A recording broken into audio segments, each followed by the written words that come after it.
This is the Milo Beasley Show. This is the Milo Beasley Show. There's only one thing you need to know. This is the Milo Beasley Show. And now, here's your host, Milo Beasley. And welcome to the Milo Beasley Show. This week, I'm super excited. I haven't spoken to this guest in years. He was one of my very first celebrity guests at conventions. So please help me welcome at this time. You may know him as Flick from A Christmas Story. Please help me welcome at this time, Scott Schwartz. Scott, how are you doing, man? I'm doing great, Milo. Good to see you. Good to see you. Yeah, it's been a minute. A few days. So it's now I think it's officially July. So do a little Christmas in July, getting in the spirit. Trying to get in the spirit because for the past year and a half, it's not a lot to be, cheerful about. So how have you been getting by in this past year and a half? A lot of Skyping with friends and people and, talking. I mean, I did travel a bunch during the pandemic. I'm not the typical, oh my God, I'm so afraid. So I just went and traveled and, listen, when tickets cross country are under $200, right, you got to do what you got to do. And right. so I went to see friends. Only one on the plane. No problem. 12 people on the whole plane. I'm in first class. I'm like, thank you. Oh, I had one flight. I was all by myself. I was the only person in first class. And the lady's like, if you need anything, just raise your hand. Okay. It's your own. It's so. I mean, I'm a liver. I'm not somebody who just wants to exist. So that's what I did. I went out and I lived during the pandemic. And somehow made it out. And now I'm shot up like a drug dealer, drug addict, whatever. And you just do what you do. You starting to do any more conventions in the upcoming future? You froze on me. Did you say, am I starting to do shows again or something? Yeah. Are you starting to? Yeah. Oh, yeah. Yeah, I'm going to be in Denver in a couple weeks at a trade card show. And then August, I think I'm somewhere. I know I got to go to Tennessee at one point, and then I'll be at the Chiller Theater weekend in Parsippany, New Jersey, the end of October. But I'll be other places before then. So, yeah. So, this convention life is starting to get back around. So I'm really looking forward to getting out there and seeing some of my friends again. I'm sure it's been a year and a half, 2 years since I went to Georgia. I went to Florida a couple times. They were wide open. Everything was fine. They just got people spooked and, they're just afraid of their own shadows. So, it's like, all right, but now people are coming out and let's all see each other again and hug and say hello and live. Right. I got to ask, how's Miss Elizabeth?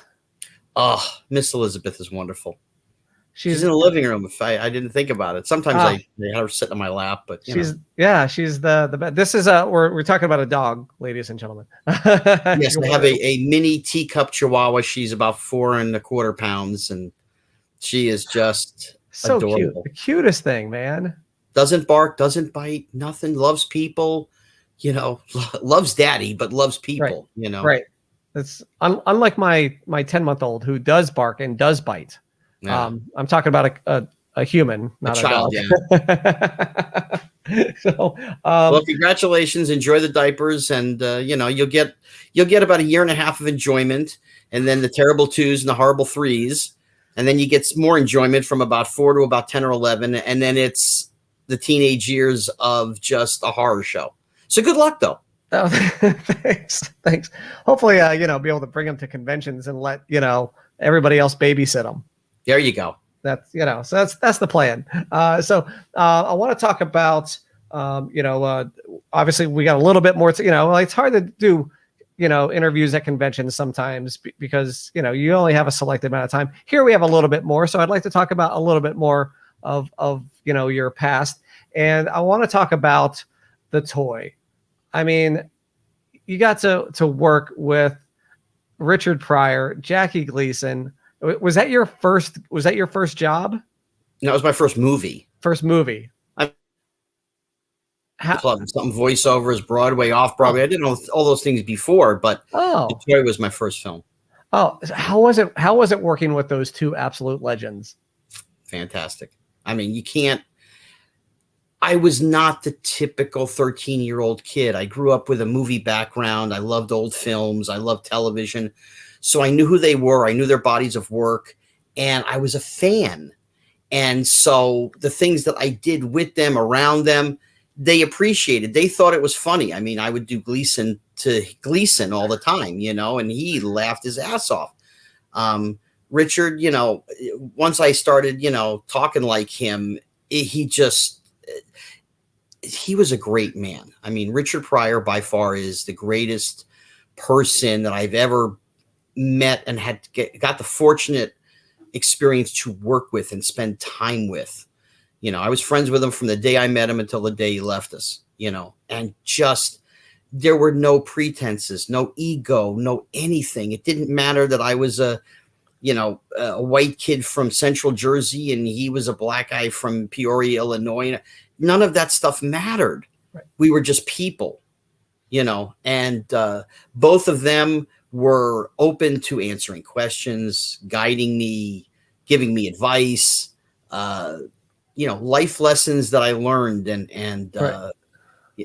There's no way I can put it in terms other than the greatest experience any person could ever have in their life, was to work with those guys. And of course, Richard Donner was the director and Ray Stark was the producer. And you got Ned Beatty and Wilfred Hyde White and Teresa Ganzel and the rest of this fun cast. We weren't shooting Shogun. We weren't shooting, To Kill a Mockingbird. We weren't shooting Citizen Kane. We're shooting a comedy. Right. So everything was fun. How funny was Pryor off set, or off, when the cameras weren't rolling?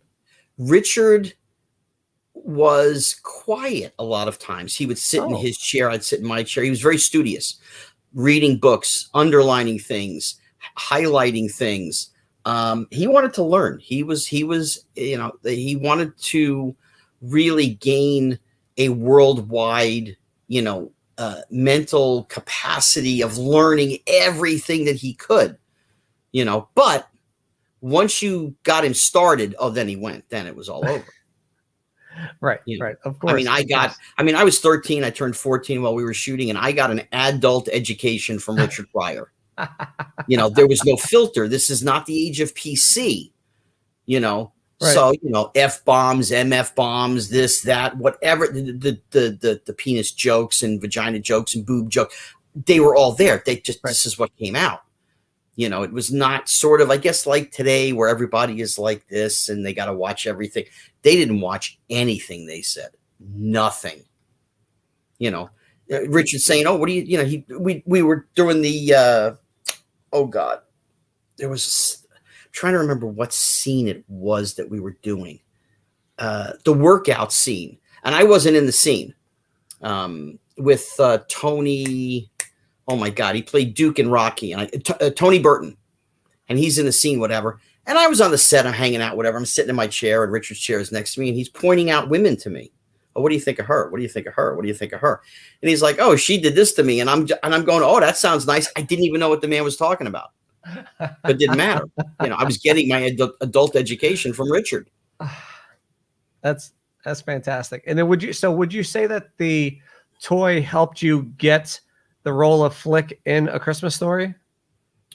Well, yes, because I had just finished another film called Kidco for 20th Century Fox, and I just gotten home, and The Toy had just opened in the theaters a few days before that. And 4 days later, I get called in to see Bob Clark for A Christmas Story. And he had gone to the theaters and seen The Toy. So he saw I worked with Gleason and Pryor. He knew I could hold my own and pretty much do anything. And I've said it before. It's the easiest audition ever in the history of show business. I went in and Bob said, hi, how you doing? I said, I'm good. How you doing? And we talked for about 10 minutes. He says, listen, I miss lunch. You want to go downstairs and have a hot dog? We were in New York. Of course. You're going to ask a kid if he wants a hot dog. Of course. We go downstairs. We had a hot dog and a yoo-hoo, and we shot the bull for 10, 15 minutes. We come back upstairs. He says, listen, got to tell you, it was great to meet you. I said, Bob, do you want me to read anything? Nah, you're good. It's okay. Nice talking to you. Okay. I walked out. I walked up 7 blocks to my agent's office. I walked in. She said, what did you do? I said, well, we talked. We had a hot dog. We talked. He said goodbye. That was the end of that. She said, he called already. You got the job.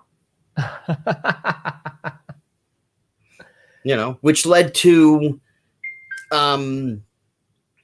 me getting the script. They didn't tell me flick. They sent me the script. Now, I'm the lead in the toy. I'm the lead in Kidco. Of course, I'm the lead in Christmas Story, right? So I learned the whole script. I learned all of Ralphie's lines. I learned the whole thing. Come out. We go right to Toronto. They were renting wardrobe for us. So all they needed was our measurements. Right. They didn't make anything for me. And okay, do that. And we're sitting and we're going to have the table reading and the hellos and all that. And Bob looks at everybody, says, okay, Yano, you're going to play Grover Dill, and Zach, you're playing Scott Farkas, and RD, you're playing Schwartz, and Scotty, you're playing Flick, and Ian, you're playing Rand. I'm going, Flick? What? Huh? Flick. All right. I start looking back through the script.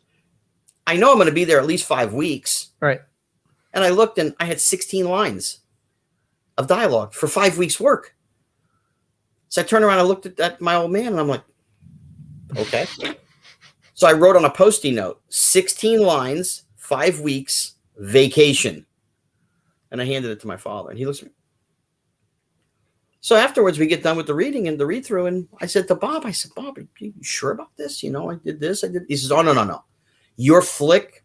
You're going to be great. And I said, but, it's not really a big role. I'm here for 5 weeks. He says, it's not the size of the role, but what you make out of it, and you're going to be great. Okay. Right. I mean, I there's only, everybody knows Ralphie and people know Flick. And honestly, I mean, that's pretty much as far as names go. Like, I mean, there's a couple people who might remember Farkas, but really don't remember anybody else's name. So clearly you did something right. Listen, who knew that, what we did would end up being done so well? Right. I don't want to, age you, but gosh, it's been almost 40 years. Not quite. No, we're 38. We're going into our 38th. 38. But in the script, it just says Flick sticks tongue to pole. That's all it said. So everything else was me. Bob, I said to Bob, is there anything specifically you want me to do here? He's like, do whatever you feel comfortable with. Do whatever comes natural. Just go for it. If I hate it, I'll tell you. I said, okay. So I came up with all the shtick, the stuck, don't leave me, come back, all the screaming and all that crap. And Bob goes, yeah, it was good. Let's do it that way a couple times. Okay, fine. So we did it that way. And he's like, listen, give me more. Just go bigger. Just let it loose. Okay. So I do it once that way. He goes, nope, you did it right the first time. Do it the way you did it. That's the best. Okay. So who knew, right. And that at the end of the day, and 38 years later, I will have the second most famous tongue on planet Earth. There's Gene Simmons and me, and that's it, And I told Gene that joke, and he liked it, so it was good. So, I mean, yeah. And then, did you think that it would be such an, there movies come out, dozens, hundreds of movies come out. Did you think here you would be on, what is it, TBS, 24 hours on Christmas Eve, that there would be merchandise? Nothing. This was a small movie nobody wanted to make. It was a labor of love for Bob Clark. He loved Gene Shepard. He wanted to do this film for a decade, and just nobody would put 5 cents into it. And he does this other kids movie, Porky's, and it goes crazy. Well, now they want him to do Porky's too, but he had the power at that moment to say, he was in like July or August, and he's like, listen, it's going to take me a month to do pre, and then we got to do this and that. We can't shoot Porky's until the spring. I'm doing A Christmas Story. And they're like, what's that? Well, it's his film, and I want to do this. They argued with him over the budget. He gave up his directing, producing fee for a piece of the film. And there's no big stars. There's no special effects. There's nothing. It's just a fun little wholesome family movie. Okay. So then MGM didn't even want to put it in the theaters. So Bob got a hold of Darren McGavin, and they actually were trying to put funds together to buy the film from MGM. And finally, MGM said, listen, okay, fine, my God, we'll put this movie out. Jesus. So, I mean, they put it out November 20th. You know, the big Christmas movies were coming. We only got a couple weeks in the theater, you know, and then MGM put it up on the shelf. They threw it, you know, into VHS. You know, that's where it was, on VHS. Right. It sits there from 83 to 96. And as fate lent a hand, Ted Turner was buying the MGM film library and needed a couple of films. He didn't even know what Christmas Story was. His secretary knew what it was. She's the one who told him, you need to buy this movie. And he said, well, what is it? So she brought in her VHS tape. And from the story that I got from somebody that I know at Turner, Jane Fonda and Ted Turner watched it. They said, oh, what a wonderful movie. Okay. And, you know, 6 months later, they threw it into, you know, the marathon because they want to get their money back. Right. You know, they had done it with It's a Wonderful Life. 2 years, it bombed. The second year, that was the end of that. The Wizard of Oz, 1 year, okay. Second year, okay, fine. But they figured they had so little into it. Why not just do it? You know, Christmas Eve, Christmas Day, okay, fine. Right. And it did good. And then the second year, it did better. And the third year, it did better. And all of a sudden, they had a cash cow that it's multi-millions every year, you know, and here we are, you know. Right. How many times per convention do you hear the phrase triple dog dare? Oh, I can't count that high. You know, 200, 300, 500, depends on how busy the show is. Yeah. Is that the number? Is that the number one phrase that people come up and say? Sure. I mean, and the other people who are fans of the toy go, look, it's masturbates, you know. Right. Okay. You know, I'm like, all right, I can live with that. People have been called worse. I'm like, okay. So other than the flagpole scene, do you have a favorite or most memorable day of shooting on A Christmas Story?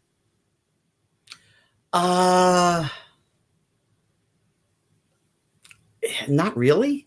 I mean, it's not like a memorable thing. You're doing the work, you know. I mean, my favorite scene in the film is the Chinese restaurant scene. That's my favorite scene. I mean, I got to hang out with Peter, and that was a lot of fun, you know, and we still hang out. We're still friends. So I just saw him a couple weeks ago. It's like, okay.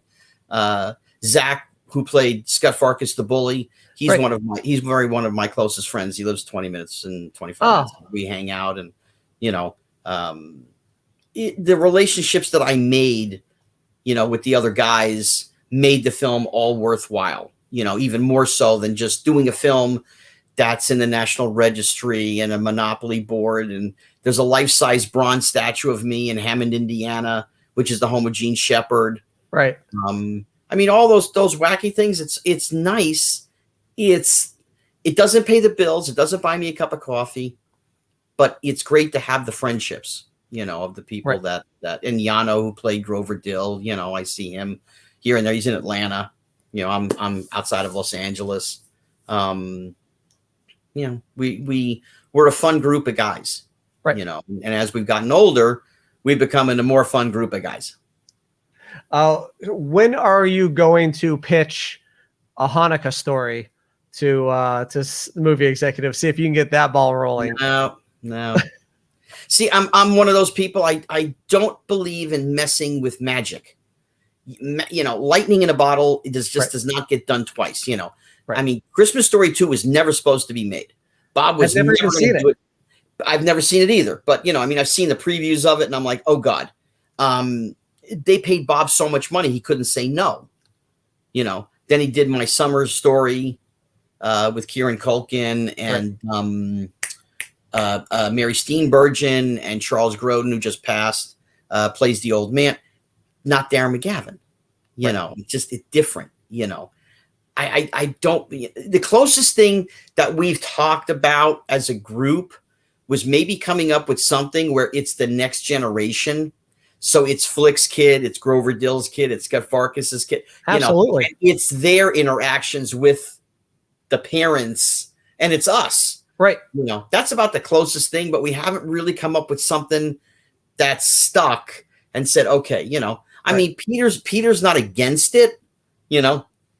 He probably end up producing the damn thing because he's producing a film right now.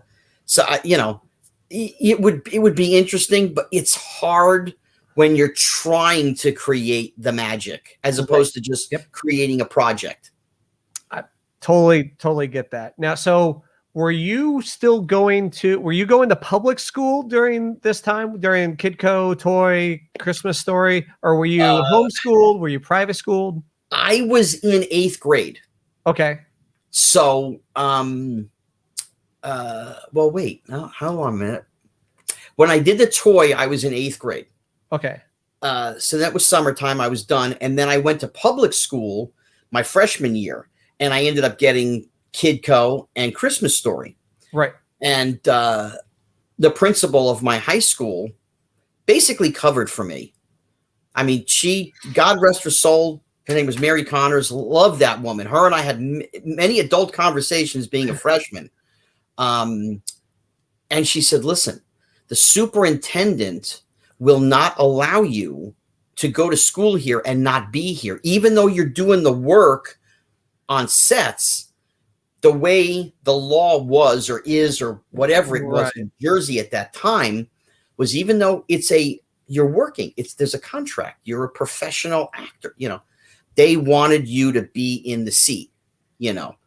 So I ended up my sophomore and junior years going to professional children's school in New York, you know, with a whole bunch of people nobody's ever heard of. My classmates were Anthony Michael Hall, Alon Mitchell Smith from Weird Science, Ricky Lake, Christian Slater, Martha Plimpton, Jennifer Blanc, Janet Reno, Hunter Reno, Janet Reno's niece. Glenn Scarpelli, Jonathan Silverman. I mean, these were the classmates. Now, they were not always there because they were working, right? You know, as we were. You're in, you're out. You're in, you're out. But you know, Katya Sassoon, Vidal Sassoon's daughter. I mean, it was a who's who at that time. You know, those were my classmates for 2 years. That's amazing. So the question was going to be, how did the you know, being an actor, you know, go over with the ladies in the high school? Oh, zero. Oh no, there's different reasons. Some were jealous and didn't want to talk to me. Okay, fine. Others were my friends. Okay, fine. You know, there were girls that I wanted to date, and they're like, you're too short for me. I don't date a guy short of me. You know, I graduated. You know, I was 4'8" and I weighed 97 pounds. That's graduating high school. I was a small dude. Right. So, I mean, you know, did I date anybody in school? Well, of course, you know, you kind of find somebody. Okay, fine. But it was more out of school that I found people, you know, or the school in New York, I dated several people. And then outside of school, I dated people, you know, that you meet along the way. And then how did you go from doing the acting stuff to something that I don't think a lot of people know? Obviously, people in the business do, but you actually worked for the WWF. Sort of. I was what they call free help. So I was never really an employee. Oh, okay. I had gone to an audition for a film called The Money Pit, Tom Hanks and Shelley Long. And I walked in, and Big John Studd was auditioning to be a mover, one of the movers in the movies, or construction guys or whatever it was. Right. And he's a big dude. He's 7 foot something, you know, and he always fought Andre the Giant. I was a wrestling fan. Okay. So he scared the hell out of me. And he had gotten there early to learn his lines. So my time was before his. So I go in for my audition, and my dad went over and started talking to him. And I come out, and my dad's sitting there. He says, Scott, come here. This is John. This is Scott. And the smile on his face and this monster hand, he extends the hand. And, oh, it's so nice to meet you. I got to tell you, I'm a big fan. I love the toy, man. It was great. You and Richard Pryor. Okay. We ended up actually giving him a ride to Madison Square Garden that day and gave me his home phone number. No cell phones back then. No, right. And I went to one of the Saturday night main events where Uncle Elmer got married and Hulk Hogan and Nikolai Volkov, whatever. Right. But I went in the back and started meeting guys. And they're like, hey, anytime you want, just come. Okay. So it was like, 2 weeks later, they're at the Spectrum in Philadelphia. Okay, I go down to the Spectrum, Right. And then it's, hey, Scotty, you're not doing nothing. Can you go get me a hot dog and 2 beers? So guys started handing me money. And this is how this happened. So the next thing I know, I get my driver's license. Now I can go anywhere. And I'm running up and down the East Coast for the next, whatever it was, 15 months. Being how do I put being a showbiz kid, which is really a bad way to put it. I was much more mature mentally for my age than I really was. I'm 17, whatever. And I'd get up in the morning and have a cup of coffee with my dad. And he went to work at, 5:30 in the morning. And he'd be like, so what's on the docket for today? I said, well, I'll finish school. I'm going to Newark Airport. I'm flying to Boston, and I'll see you tomorrow. Okay. There was no questions, Oh, I got to go to Richmond, Virginia. I got to go to Chicago. And I was jumping on People's Express. You're not old enough to remember People's Express. It was the Southwest of its day. Oh, okay. I could go from Newark to Washington Dulles, $19 each way. Okay. So I'm jumping on planes and I'd rent a car and I was under 25. So I'd always have to pay $10 extra for the insurance and the guys would cover it. Oh, and I would pick them up. I would normally get in at 3:15, 3:30. I'd leave school early, whatever. Right. And I know they're coming in Delta, American, whatever, and some of them would call me, Randy Savage would call me at home the night before. Scotty, what's going on? It's Randy, man. Randy, what's going on? You coming to DC? Yeah, I'll be in DC tomorrow. What time you get in? I get in at 3:30. I'll pick you up at baggage. Okay. That's what I did. It's not a quick story, but I'm in the back in the tunnel at Madison Square Garden. And you always saw Hulk Hogan in the back and he was doing his thing, whatever. And I'm standing back there and Vince McMahon starts screaming and yelling at people in one of the dressing rooms. He's talking about flowers. All I can hear him say is, we got no flowers. We got no flowers. And he walked out and he's like, we got no flowers. How are we going to, and he was cursing and everything else. And I said, you need flowers? I'll get you flowers. There was a florist catty corner to the garden. I knew he was there. So I run downstairs, bang, I get the flowers. I come back. I hand them to Vince. He hands them to Hogan. He goes out. So Vince says, I want to talk to you after the show. You do not leave my building before I talk to you. Madison Square Garden's his building. Okay. Right. So the main event goes off. Okay, fine. Everything is great. He says, okay, come here. So we sit in this little office. It's a little 6x6 office with a desk. He says, who the hell are you? So I tell him who I am. And he goes, oh my God, the toy, of course. Oh my God, I'm a fan. I love the movie. Da-da-da-da-da. Okay. Christmas Story. Even he had seen Christmas Story because, he had young kids. Right. He's like, what are you doing here? So I said, well, I've actually been helping out for about 2 months now. What do you mean helping out? You don't work for me. I don't sign no check to you. No. He's like, so you fly and you go places on your own? Yeah. You don't get paid nothing. No. I just enjoying myself. He's like, okay. So he ended up, we ended up talking and he's like, listen, if you're going to be somewhere, you need something, just let the office know this, that. I said, no, just make sure Pat Patterson has my passes. He knows where I'm going. It's all good. Okay. And then Vince called me to work WrestleMania 2, not 20, not 12, right. 2 in New York. They were in New York, Chicago, and LA. And he was understaffed and he wanted somebody to work with the celebrities. So I ended up doing the dressing rooms for G. Gordon Liddy, Cad Calloway, Joan Rivers, Mr. T, that whole crew. Right. And, stayed with them through, until I moved out to California in 87, and again, it's built friendships, right. Some of it is my personality, of course, but they're all fans, so being friends with Randy Savage and Hulk Hogan and Beefcake and Valentine and, oh God, Renee Goulet right. and Pat Patterson and Vince and Linda, it was just great. And, if I go and they happen to be, I still see him, I run into, Jerry Lawler is a good friend, a very, very close friend, but I'm going to talk to the Undertaker, hopefully this week. I talked to Kane last week, it's just, you're talking to friends. Right. We understand who they are, but when you sit down and you break bread with them, it becomes different. and that's why my little baby girl is named Miss Elizabeth after Randy Savage's wife, Miss Elizabeth. Now, I mean, Vince said, call him when you need a favor. Now, do you think he would let you borrow a WWE ring to go one-on-one with Corey Feldman? No, but because Feldman's too much of a chicken shit anyway to get in the ring with me. He'd never do it, But if there was money in it, Vince would probably do it. Yeah. I mean, I think there's money. I mean, do you think Feldman would do it for a charity event or no? No, he won't do it. The guy from Celebrity Boxing I spoke to, right, and we were talking about it, and he says, listen, one or two other people have mentioned him, and we contacted his people, and he had no interest whatsoever. Yeah. Man, what could have been? What could have been? Listen, we ain't dead, man. I would just love to get his ass in the ring because it would be no holds barred. There's no rules. There's no nothing, Right. No rules. And I mean, this story has gone on for several years now. So, I mean, I've run into other guys that kind of know, and they've heard this and that. And I mean, it's great when, you talk to Bill Goldberg and he's like, dude, you just come to my house for a day. I'll teach you how to give him a jackhammer and do the thing. And okay, fine. And Lanny Poffo is like, dude, this is what you got to do here. And then it's, guys, they want to educate me. It's great. I mean, I've been in the ring before, so, I've had fun.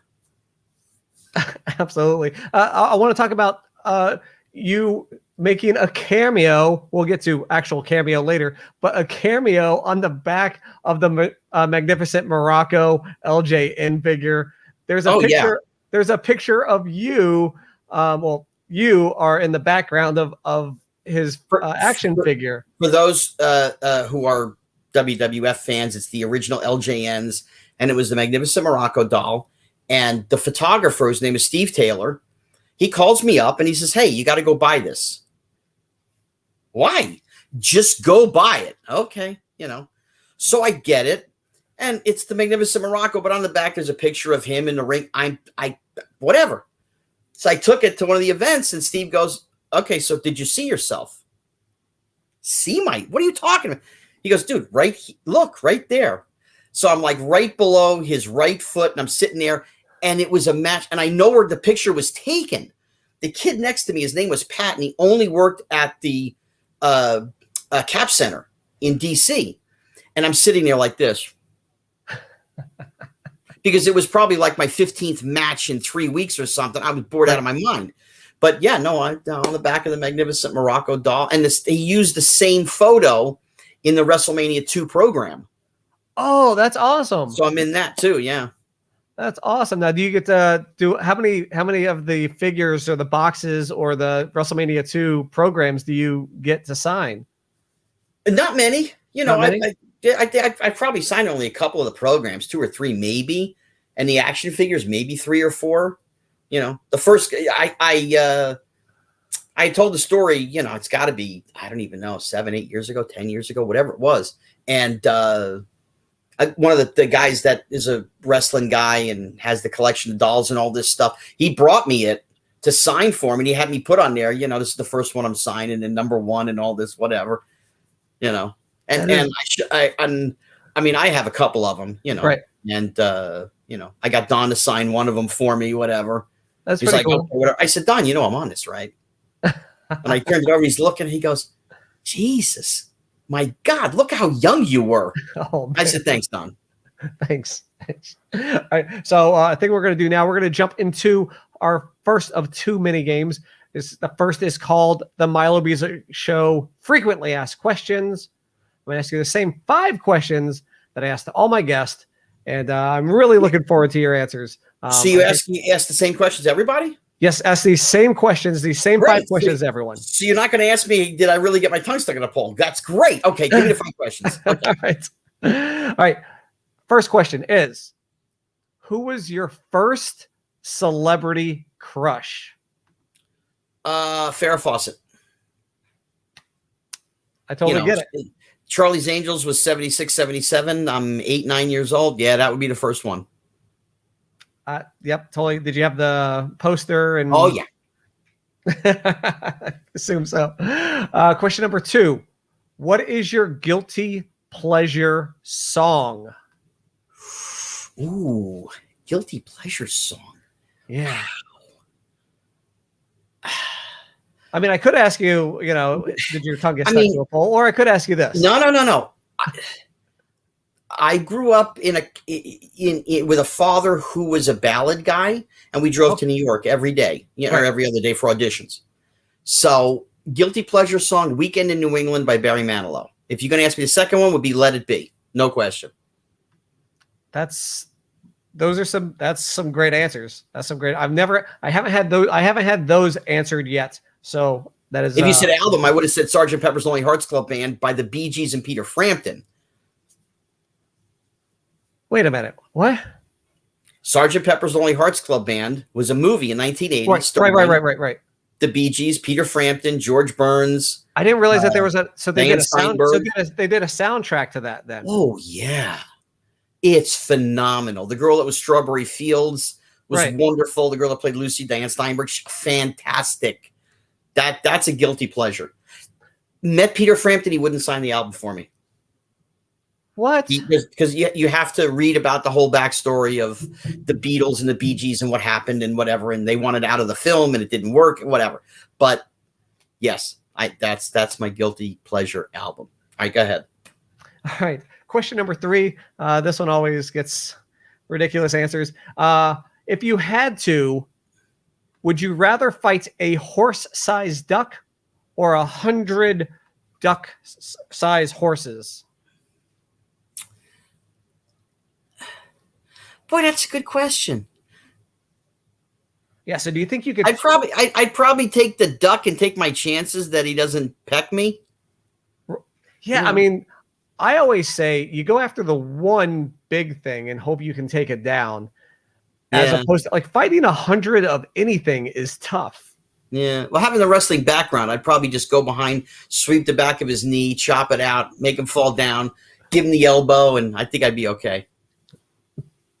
Yeah, I would go I would try to do the Star Wars, on Hoth, try to get the legs, wrap the legs, and hope he falls over. Yeah. All right. Question number 4. What is your favorite movie quote? There's 2. Okay. One I can't say nowadays because it's from Blazing Saddles. Oh, the perfectly good, that one? How could you throw? Okay. Oh, well, it's one of those. Okay. But the first thing I ever said to Jackie Gleason from Smokey and the Bandit, there's no way that you could come from my loins. As soon as we get home, first thing I'm going to do is punch your mama in the mouth. I could do another one. Yeah, absolutely. Airplane. Here we go. Let me see if I gotta get my breath here. Shit, man, that mama was messing my old lady. Got to burn a coal upside down his head. Hey, home, I can dig it. He ain't gonna lay no big rap on you, man. Some say I won't say. Printed G, I get the same old. Hey, knock yourself a pro. Slick, great, matter of fact, a lot of performers down that take DCB and man. Hey, you know what they say. See a brother get a booliaka, lay him down and smack him, yak him. Come, got to be yo shit. That's fantastic. Oh my God. That helped me get the toy. That helped me get the toy, believe it or not. Yeah? Knowing the Jive Talk, the guy that I did the screen test with was the thinner guy, Norman Gibbs. Oh. And I found that once he said he was an airplane, that was it. I lost my mind and I went into Jive mode. So I've known that since I'm 12 years old.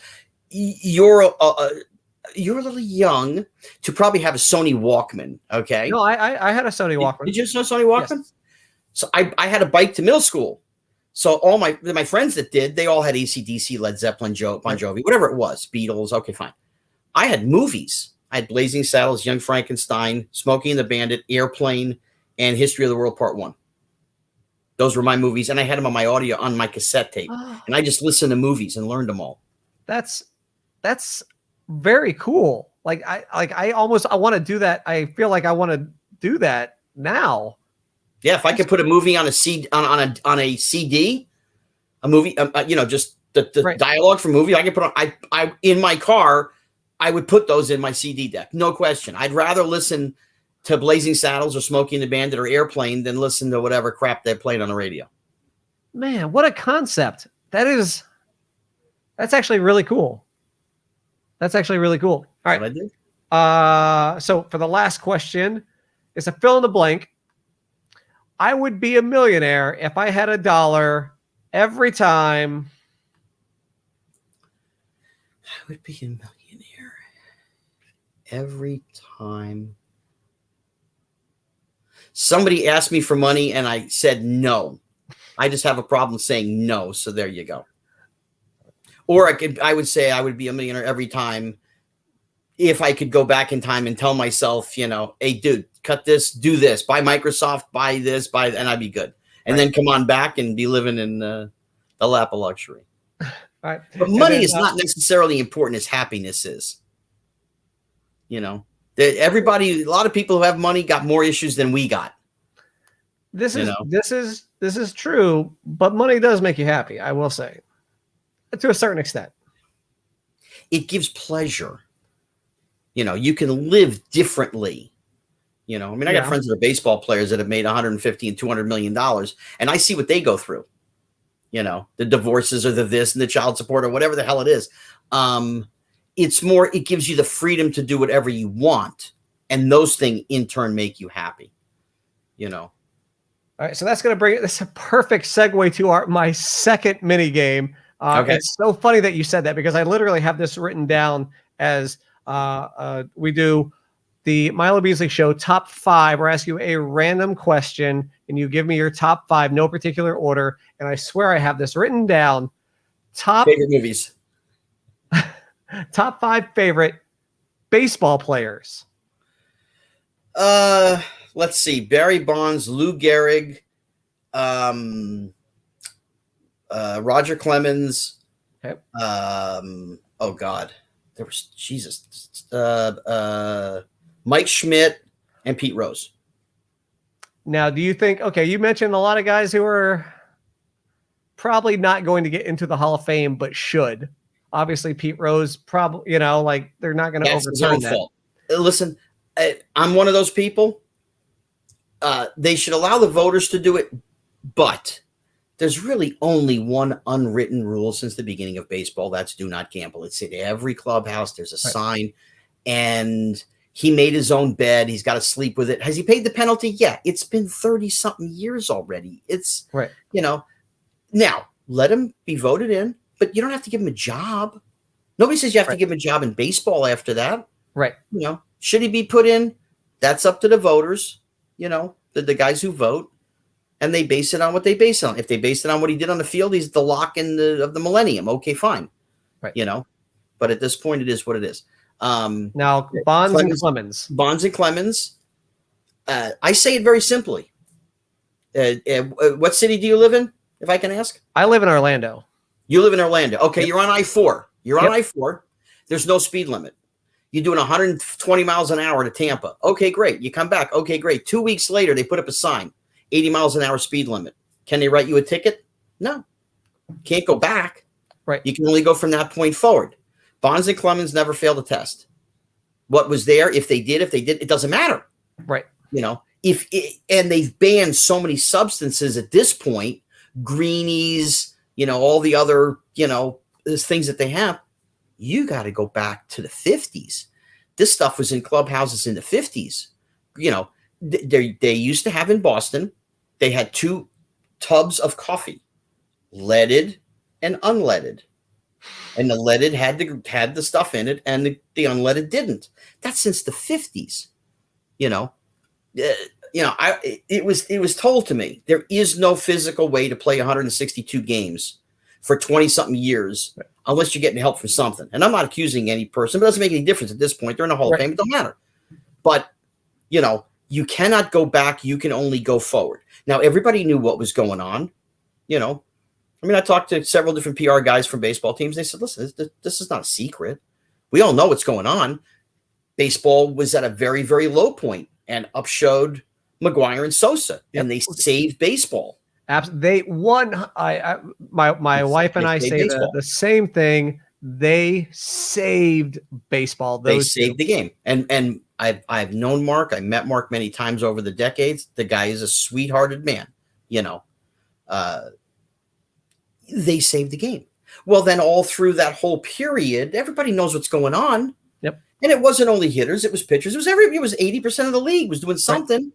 So how are you going to penalize when it wasn't against the rules of the game? You know, when you have your purists that talk about, oh, they cheated the game. I'm going, but this has been going on for 50 years. Right. Whether it's PEDs, whether it's greenies, whether it's uppers, whatever you want to call it. It's been in the game for 50 years. Guys that are in the Hall of Fame did him. That's just the way that it was when they did him. You know, Bob Gibson, one of the greatest pitchers ever, in my opinion. Great quote. He said, listen, if that stuff today was around when I was playing, I would have took that stuff because it would have helped me to help my team win games. Right. You know, so I mean, the purist thing is just, it's a bizarre, ridiculous statement to make. Oh, they cheated. No, they didn't. They saved the game. And then, you know, when they make the rules, once you get past that point, then you're done. You do it, you're done. I mean, Alex Rodriguez is taking his shot at the Hall of Fame. He's trying to redo his image and all of that stuff. And he's decent on Fox broadcasts and okay, fine. But it's still there, you know, that he flunked the test. There's nothing before. Whatever you did before, that's the before. You know, that's just the way that is. That's just, again, one guy's opinion who's a baseball junkie who I come from logic and reasonability and what's sensible. You make a rule at that point forward. That's the rule. You can't go backwards. You can't do that. Agreed. Now, do you think Bonds or Clemens gets in? You do? Yeah. I think next year they get in because it's. I hope so. I hope so too. I want to go to the Hall of Fame. Barry's actually a friend, and I've told him many times I will never go to the Hall of Fame. You know, when I'm going to the Hall of Fame is when he gets inducted. Right. I was happy to see he had a job with it was the Marlins, right? Mm-hmm. Yeah. So you know. But he's. At this point, you know, if he wants to do something, he does financially. He doesn't have to worry about anything the rest of 3 lifetimes. His kids are all taken care of. His grandkids are taken care of. Whatever. He loves cycling. You know, he loves to go cycling. And he just had a dog at the Westminster Dog Show a couple weeks ago when they had it there. Huh. His sister owns the dog and they have a trainer and all that, you know, and Barry's a part of the ownership and all that. And he was there, you know. Man, I'm learning all sorts of things. He may be, you know, top 3 left-handed hitters in the history of baseball. You got Babe Ruth, Lou Gehrig, and Barry Bonds. Right. You know, okay, you can argue Ted Williams because he hit 400. You can argue Tony Gwynn, you know, but the power hitter of the 5 of them, you know, Gwynn, Williams, Bonds, Gehrig, and Ruth. Okay, Griffey if he's healthy. Griffey if he's healthy through his entire career. You can't say if the careers are done. It is what it is at this point. You know, Bonds was the most talented of all of them because he was a 5-tool guy. Right. You know, over 500 stolen bases, the 700 plus home runs, the doubles, the runs scored, you know, and if he didn't if he had cartilage in his knee, he would have played another season or 2, but he had no cartilage in his knee. He was just bone on bone the last several years of his career. You know, so the fact that this last year he has 26 home runs, 27 home runs, 86 RBIs, and leads the league in on base percentage, and nobody signs him. It's like, really? That's where we are. But that's okay. You know, and I was kind of hoping that he played one more season because most likely it would have been the Angels, and I would have had a job. You know, he and I talked about me driving him to the ballpark. You know. Yeah, absolutely. As a DH, absolutely. Oh my God, he would have killed it. Oh. So I was sad that you know where they kind of cut him off. But, right. You go to any Angels games now to watch Shohei? No. No, and I live outside of LA. I'm north of LA. Oh, okay. So on any given day, for me to go to Dodger Stadium, which I would never do again, ever. I will never go to the last time I went to Dodger Stadium, it took me almost 3 hours to get there. So I'm like, I'm never doing that again. Right. If I go to Anaheim, I literally have to leave my house by 1:00 in the afternoon because I got to get through LA before the traffic. And I get down there at probably 2:15, 2:30, whatever. Right. If I leave my house at 2:30, forget it. It'll take me till 6:30 or 7:00 to get down there. I'm just not going to do it. You know, gorgeous stadium though. You know, Went to the '89 All-Star game there, so Oh yeah, I got to see Bo. That was great. You know? oh God, Bo, yeah. But man, That luckily morning, a cute little story. That morning, I'm sitting with my roomie at the time, who was friends with Frank Robinson. oh So we're sitting having breakfast, and Tom Gordon comes over, who's a pitcher for Kansas City back then. He sits down with us. oh yeah, I remember Tom Gordon. Yeah, And he pitched for the Yankees later on, and several other teams. But here comes Bo. Bo comes walking over. Hey, do you guys have anybody? I got 2 extra tickets. I don't have anybody else to give them to. Does everybody want? I said, well, if you're just gonna throw them away, don't do that. I said, I'll take them, and I'll give them to somebody. Right. He's like, okay. Now I already had 2 seats. Frank had given us 2 seats, myself and Mark. right. My friend Mark. So I go upstairs to Bo's room, and he actually signed a couple baseballs for me. He was a great guy. Gave me his tickets and looked at the seats, and they were better seats than the ones we had. We had Frank's seats, and I'm like, I want to sit in Bo's seats. So, but my roomie's like, can't do that, man. These are Frank. We're sitting at breakfast with Frank. There's no way, can't do it. Okay. So we go to the stadium, and we're walking toward the gate, whatever. And there's a little kid, and he couldn't have been more than 5, 6 years old. And he's wearing an NL cap and Barry Bonds Pittsburgh jersey. This is interesting. So I go over and I said, how you doing? I said something. I said hi to his father, Your kid's wearing Barry Bonds. This is Southern California. Oh, my kid's a Bonds freak. Blah, blah, blah, blah, blah, blah, blah. Okay. He goes, but he does love Bo. He loves Bo Jackson. Everybody likes Bo Jackson. Okay, fine, whatever. I said, you got tickets for the game? Yeah, we're sitting in like the nosebleed upper deck and whatever. I said, no, you're not sitting there anymore. I said, here's Bo Jackson's seats. I had breakfast with him this morning. Here, you and your kid, you're going to be sitting on the field now. He tells his kid, look, this guy just gave us field seats for the game, I mean, there were probably like 2,000 a seat, whatever it was. Who cared? Right. And the kid's like, thank you. Give me a handshake and all that, But yeah, I actually got Bo's extra 2 seats for the game, but crazy. That is awesome. Well, thank you so much for hanging out with me. And man, I definitely want to be talking baseball with you, when we have more time and stuff like that. Ohtani is amazing. Yeah. I was able to see him, not last year, obviously, but 2019 over in Tampa, so that was really, really cool to see. But yeah, I could sit here. I could talk baseball all. I hope he stays healthy. I just hope he stays healthy. It's such an important part of careers and what legends make and all that. I mean, we are old enough to know who Bo Jackson was, but this generation now has no clue how incredible this guy was. So Ohtani is this kind of new sort of rough diamond that we just hope stays healthy and can put in 15, 18 years in the major leagues and just, recreate records, set by Babe Ruth. Right. All right. Prediction time. 2.5. He has 2.5 minutes at the All-Star Home Run Derby. How many home runs is he hitting in 20 round? Plus. Will he go over 500 in Coors Field? Maybe. He's got to really get a hold of one, but he can. If anybody can, I think at this point he can. I don't know what the rules are this year because they've done it differently throughout the years. I think he's going to hit over 20. I'm going to say, yeah, I think he'll hit one.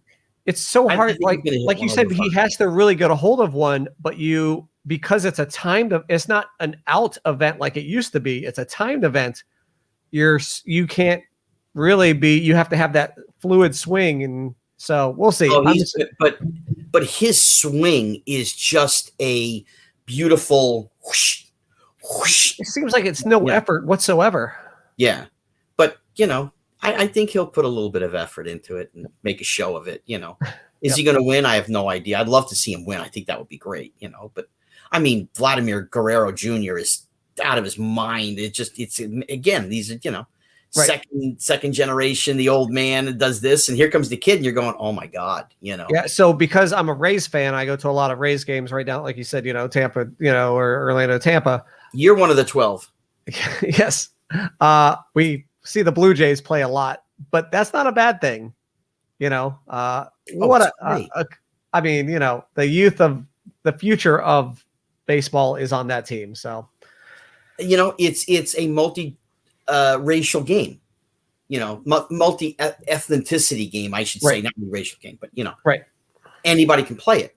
And you've got people from the Dominican and Venezuela and the United States and Canada and France. Okay. And they're playing, the Orient, you got, China, and it's great to see these guys, man, Absolutely. All right. So before we wrap up, enjoy it.